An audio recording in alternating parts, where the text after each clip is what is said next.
Իդեալ համակարգի խանութ սրահներից ձեռք բերեք կերամիկական սալիկների լայն տեսականուց ցանկացած սալիկ, իսկ սալիկին համապատասխան սոսին ստացեք ընդամենը 1 դրամով։ Մանրամասները idealsystem.am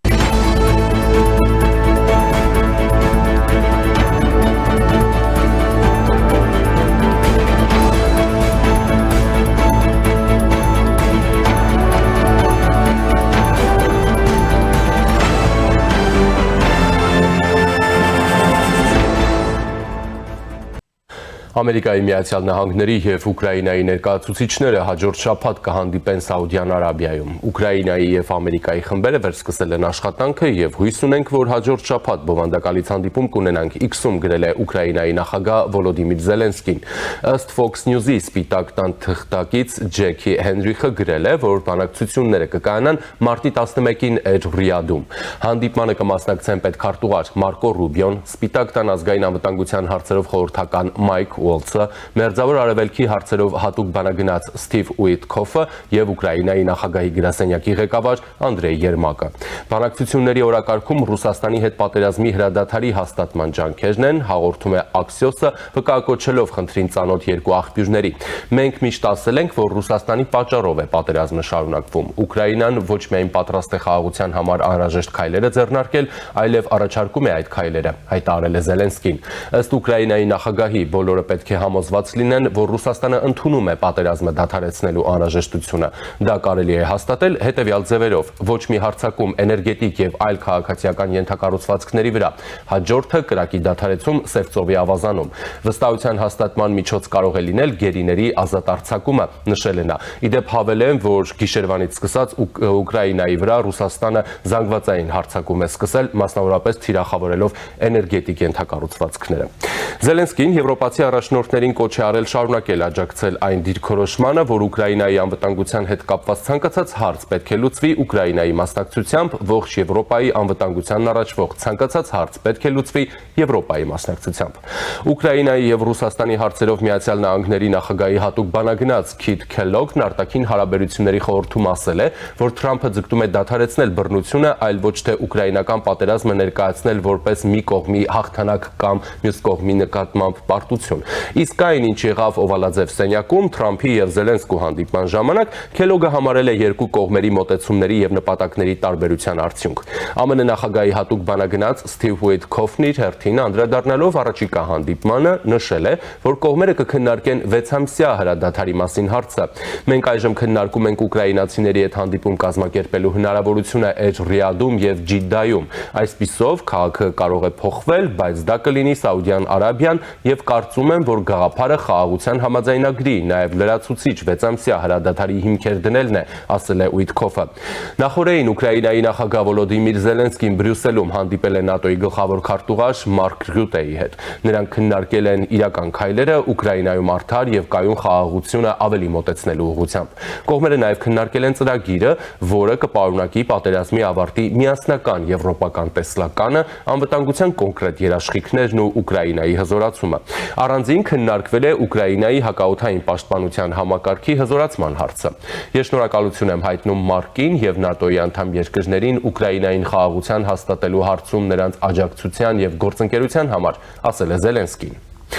Ֆրանսիայի նախագահ Էմանուել Մակրոնը հայտարարել է, որ պատրաստ է Ռուսաստանի նախագահ Վլադիմիր Պուտինի հետ երկխոսության։ Նա պարզաբանել է, որ իրենց խոսակցությանը պետք է նախորդեն բանակցությունները բանակցողների միջև։ Ես պատրաստ եմ խոսել նախագահ Պուտինի հետ, երբ ես, Զելենսկին եւ մեր եվրոպացի գործընկերները համարենք, որ դրա համար հարմար պահ է եկել, ասել է Մակրոնը։ Վերջին անգամ Ֆրանսիայի եւ Ռուսաստանի նախագահները հեռախոսով զրուցել են 2022 թվականի սեպտեմբերին։ 2025 թվականի փետրվարին Էմանուել Մակրոնը հայտարարել է Վլադիմիր Պուտինի հետ խոսելու պատրաստակամության մասին, եթե դա օգնի լուծել ուկրաինական հակամարտությունը։ Այս շաբաթ Մակրոնը չի բացառել, որ եվրոպական երկրների իշխանությունները կարող են վերսկսել երկխոսությունը Ռուսաստանի նախագահի հետ։ Ռուսաստանի արտգործնախարար Սերգեյ Լավրովն ասել է, որ ոչ ոք չի արգելում Ֆրանսիայի նախագահին զանգահարել Պուտինին եւ Մոսկվան բաց է շփումների համար։ Ռուսաստանի նախագահ Պուտինը նախորդին պատասխանել է Մակրոնին, հեգնելով, հիշեցնելով Նապոլեոնի հետ կատարվածը։ Ֆրանսիայի առաջնորդը նախորդին հայտարարել էր, որ Ռուսաստանից բխող սպառնալիքի եւ ԱՄՆ-ի քաղաքականության հնարավոր փոփոխությունների ֆոնին պատրաստ է քննարկել Ֆրանսիայի միջուկային կարողություններով Եվրամիության մյուս երկրների անվտանգությունը երաշխավորելու հարցը։ Ինչպես նաեւ շեշտել էր, որ միջուկային զենք կիրառելու որոշումը կմնա բացառապես Ֆրանսիայի նախագահի իրավասությունների շրջանակում։ Դեռևս կան մարդիկ, ովքեր ցանկանում են վերադառնալ Նապոլեոնի ժամանակները, մոռանալով, թե ինչպես է այն ավարտվել, պատասխանել է Պուտինը, չնշելով Մակրոնի անունը։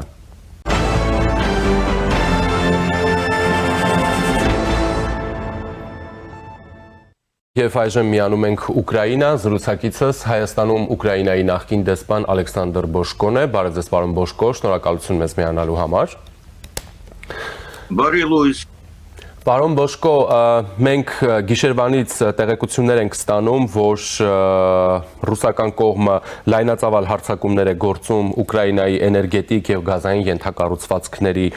վրա, նաեւ Ուկրաինայի ռազմաօդային ուժերը տեղեկություն հայտնեցին, որ Ուկրաինա տեղափոխված ֆրանսիական Mirage 2000 կործանիչները այս գիշեր առաջին անգամ մտել են գործողությունների մեջ, հետ մղելու ռուսական հարձակումները, այդ գործողություններին ներգրավել է նաեւ ամերիկյան F-16 ինքնաթիռ Նաև ես մեջ բերեցի մինչ մեր զրույցը Ուկրաինայի նախագահ Վոլոդիմիր Զելենսկուն, ով նշում էր, որ հրադադարի հասնելու կամ բանակցությունների արդյունավետության հասնելու համար կարևոր պայման է նաև այն, որ Ռուսաստանը դադարեցնի էներգետիկ ենթակառուցվածքների վրա հարձակումները։ Նախ ընդհանուր իրավիճակը գիշերվանից սկսած Ուկրաինայում եւ սպասելիքները արդեն մարտի 11-ից Սաուդյան Արաբիայում սպասվող բանակցություններից։ Դա նախ իհարկե մեր հակաօդային ուժերը պաշտպանում են մեր երկինքը, բայց այնուամենայնիվ թշնամին կարողացել է վնաս հասնել մեր էներգետիկ կենտրոններին, դե հիմա պաստորեն այդ ուղղությամբ աշխատանք են շարունակում, դա Ուկրաինան սովոր է դրան, բայց իհարկե ցավալի է, որ այս ժամանակ, երբ որ այնքան շատ են խոսում խաղաղության մասին, Ռուսաստանը շարունակում է իր քայքայիչ գործողությունները, հարվածները հասնում ուկրաինական շատ կարևոր կենտրոնների վրա, շատ ցավալի է դա։ Իսկ դա այդպիսի մասշտաբով, հա, էներգետիկ ենթակառուցվածքներ, գազային ենթակառուցվածքներ, առաջացնելով նաև քաղաքացիական օբյեկտներ, առաջացնելով հումանիտար խնդիրներ, ճգնաժամ եւ այլն։ Սրանք համենայն դեպս այն գործողություններ չեն, որոնք հուշում են, որ Մոսկվան պատրաստ է գործընթացի խաղաղ կարգավորմանը, հա։ Հետևաբար ամսի 11-ից սպասվող բանակցությունների հիմնական ակնկալիքը ո՞րն է։ Հնարավոր է հասնել այդ 6 ամսյա հրադադարին։ Դե մենք գիտենք ռուսական կողմի բնությունը, որը մի անգամ չէ ընդգծել է, որ իր համար կարճատև դատարումը գոյություն չի լինի, միայն այն ժամանակ, երբ որ նա կհասնի իր նպատակներին, արդեն այն ժամանակ կսկսի զրույցը խոսքը խոսել խաղաղության մասին։ Դե այդպես է, բայց տվյալ դեպքում իհարկե մենք մեր վրա զգում ենք ամերիկյան կողմի ճնշումը, դուք էլ վկա եք այդ բոլոր գործողություններին, որը տեղի ունենում Ամերիկայի կողմից, բայց այնուամենայնիվ պատրաստ ենք երեքշաբթի օրը, ինչպես արդեն տեղեկացրել են, պետք է հանդիպում լինի Ամերիկայի պատվիրակության եւ Ուկրաինայի պատվիրակությունների մասին։ Տեսնենք ոնց գնալու այդ խոսակցությունը, բայց իհարկե մենք կպահանջենք, որպեսզի հիմա ռուսական կողմը դատարի իր հարձակումները, օտային հարձակումները Ուկրաինայի բնակիչների վրա։ Պարոն Բոշկո, հիմա հրադադար հաստատել, խաղաղության բանակցություններ շարունակել, ի վերջո խաղաղություն հաստատել, ստանալ եվրոպական երկրների կոալիցիոն երաշխիքները Ուկրաինայում խաղաղությունը պահպանելու, անվտանգությունը պահպանելու վերաբերյալ, բայց նաև ոչ պակաս կարևոր է կանխարգելելու ապագայում Ռուսաստանի կողմից նման գործողությունները, որովհետև շատ են նաև դիտարկումները, որ եթե հիմա, այսպես ասենք, փխրուն ինչ որ մի իրավիճակ ստեղծվի, ակտիվ ռազմական գործողությունները դադարեն, որոշակի ժամանակ հետո Ռուսաստանը վերականգնվի, նորից շարունակելու է ռազմական գործողությունները նոր թափով, նոր ուժով։ Ինչպիսի համաձայնությունների վերջո պետք է լինեն, որպեսզի, այսպես ասենք, Ուկրաինան գից նաև եվրոպական միությունը, եվրոպական մայրցամաքը կարողանա,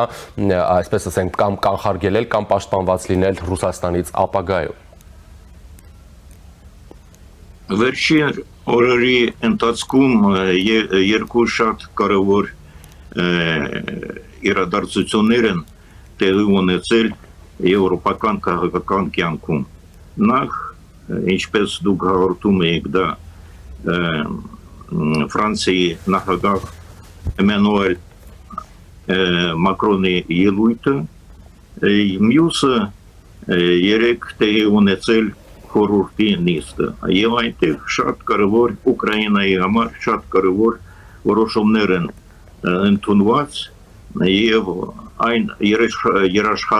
երաշխիքների մասին, որ դուք եք ասում, էլի խոսքն է եղել, ինչ երաշխիք կարող է Ուկրաինայի համար տրամադրել, այսինքն շարունակել ֆինանսավորել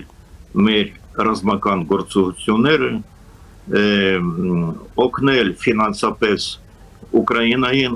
եւ ոչ միայն ռազմական ոլորտում, այլ տնտեսական ոլորտում, որովհետեւ ինչպես հիմա տեսնում ենք, ռուսական կողմը ձգտում է քայքայել տնտեսական կյանքը Ուկրաինայում եւ այդ պատճառով մենք մեծ բավարարությամբ դիտել ենք երեք Եվրախորհրդի նիստը, ես անձամբ հետևել եմ ասուլիսին, որտեղ ելույթ ունեցել Անտոնիո Կոշտան եւ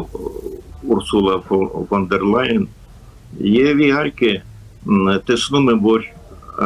Եվրոպան արթնացել է եւ արդեն ձգտում է, աշխատում է կոնկրետ գործողություններ անել Ուկրաինային ապահովելով եւ զենքով, եւ ֆինանսական աջակցությամբ։ Եվ դա մեզ համար շատ կարևոր է հաշվի առնելով այդ ճնշումը, որ տեղի ունենում Ամերիկայի կողմից Ուկրաինայի նկատմամբ եւ ուղղակի դա վկայում է, որ Ամերիկան փաստորեն քայքայում է Եվրոատլանտյան միությունը եւ քայքայում է նաեւ աշխարհակարգը, որ մենք ունենք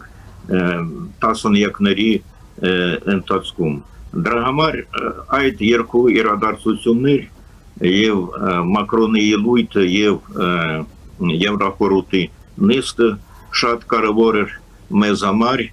այդ որոշումները, որ ընդունել են երեք, շատ կարևոր են եւ հիմա տեսնենք ինչպես պետք է զարգանան իրադարձությունները եւ կոնկրետ Ուկրաինայի համար եւ ընդհանրապես Եվրոպայի առումով։ Պարոն Բոշկո, քանի որ Միացյալ Նահանգներից խոսեցինք, մենք հիմա նորից չվերհիշենք Միացյալ Նահանգների հայտարարությունները կամ դիրքորոշումները եւ այլն, շատ է խոսվում այն մասին, թե ինչ է զիջելու օրինակ Ուկրաինան։ Միացյալ Նահանգների բարձրաստիճան պաշտոնյաներն ասում են, որ խաղաղություն հաստատելու համար Ուկրաինան գուցե պետք է մոռանա օկուպացված տարածքների վերադարձի մասին, պետք է մոռանա ՆԱՏՕ-ի հեռանկարի մասին ու այսպես շարունակ, հա, բայց գրեթե չի խոսվում, թե ինչի մասին պետք է մոռանա Ռուսաստանը, ինչ է զիջելու Ռուսաստանը։ Հայաստանը։ Դրա համար շատ կասկած է առաջացնում այդ միտումը, որտեղի ունենում հիմա ամերիկյան քաղաքական կյանքում եւ մտահոգում է դա մեզ ուկրաինացիներից դե այս տեսակետից այն ինչ որ Եվրոպան է աշխատում անել դա շատ կարեւոր է իսկ ճիշտ ասած մենք չենք հավատում որ Թրամփի այդպիսի քաղաքականությունը արդյունք կտա այն արդյունքը որին նա սպասում է դժվար թե Ռուսաստանը այսպես գնա Ամերիկայի ընդառաջ եւ բավարարի Ամերիկայի Թրամփի ցանկությունները ուզերը դժվար թե դրա համար այո դա մտահոգիչ է բայց այնուամենայնիվ հարկավոր է աշխատել գործել եւ այն ինչ որ տեղի ունենում Եվրոպայում հիմա դա հույսեր է առաջացնում մեզ մոտ որ մենք կկարողանանք դիմանալ ռուսական եւ հիմա ստացում է ամերիկյան ճնշումներին Շնորհակալ եմ պարոն Բոշկո ձեզ համբերություն Ուկրաինային խաղաղություն Շնորհակալություն ձեզ Զրուցակիցս Հայաստանում Ուկրաինայի նախկին դեսպան Ալեքսանդր Բոշկոն էր Եվ մինչ եթերը եզրափակելը մի տեղեկություն հայտնեմ, Ռուբեն Վարդանյանը Բաքվի մեկուսարանից ընտանիքի միջոցով աուդիո ուղերձ է փոխանցել հեռախոսազրույցի ժամանակ խնդրելով ձայնագրել իրեն եւ հրապարակել ձայնագրությունը։ Ձայնագրությունը ուղիղ խոսքով ռուսերեն է եւ որոշակի հայերեն թարգմանությամբ մի հատված մեջ բերեմ եւ այսպես Ռուբեն Վարդանյանի ուղերձը Բաքվի բանտից իմ բոլոր հայրենակիցներին, սիրելի եւ հարազատ մարդկանց ուզում եմ ասել հետեւյալը, դատում են ոչ թե ինձ եւ մյուս 15 հոգուն, այլ բոլոր հայերին։ Ու եթե դուք դա չեք հասկանում, ուրեմն դա մեծ ողբերգություն է, քանի որ սա ողջ պատմության հակամարտության վերջը չէ, այլ ընդամենը հերթական փուլը ի ափսոսանք բոլոր կողմերի։ Ուզում եմ նաև շնորհակալություն հայտնել մեծ թվով ադրբեջանցիների, որոնց հետ այստեղ առնչվել եմ մարդկային արժեքներին նրանց հավատարմության համար, անգամ այն դեպքում, երբ նրանք ինձ թշնամի են համարում եւ իրենց մոտ կուտակված դժգոհություն կա, նրանք պահպանել են իրենց մարդկային կերպարը։ Իսկ բոլոր նրանք, ովքեր իրենց այլ կերպ են պահել, ես անկեղծ խղճում եմ եւ ներում, ինչպես նաեւ այն հայերին, որոնք Հայաստանում են նույն կերպ վերաբերվում ինձ եւ ընտանիքիս։ Ես լավատես եմ եւ հավատում եմ, որ չնայած այս ամենին հաղթահարելու ենք բոլոր մարտահրավերներն ու դժվարությունները եւ նորից ապրելու ենք մեր հայրենիքում հարևանների հետ խաղաղությամբ, հարգելով միմյանց։ Հավատում եմ, որ կհաղթահարենք փոխադարձ թշնամանքը եւ կուտակված ատելությունը, ինչպես դա ստացվել է որոշ ժողովուրդների մոտ։ Բայց եթե մենք ուզում ենք դա իսկապես անել, մեզ պետք է իրական երկարաժամկետ խաղաղություն, ոչ թե թղթի վրա ստորագրված, այլ կյանքի կոչված, նշել է Ռուբեն Վարդանյանը, ավելացնելով լյոխ լավա լինելու։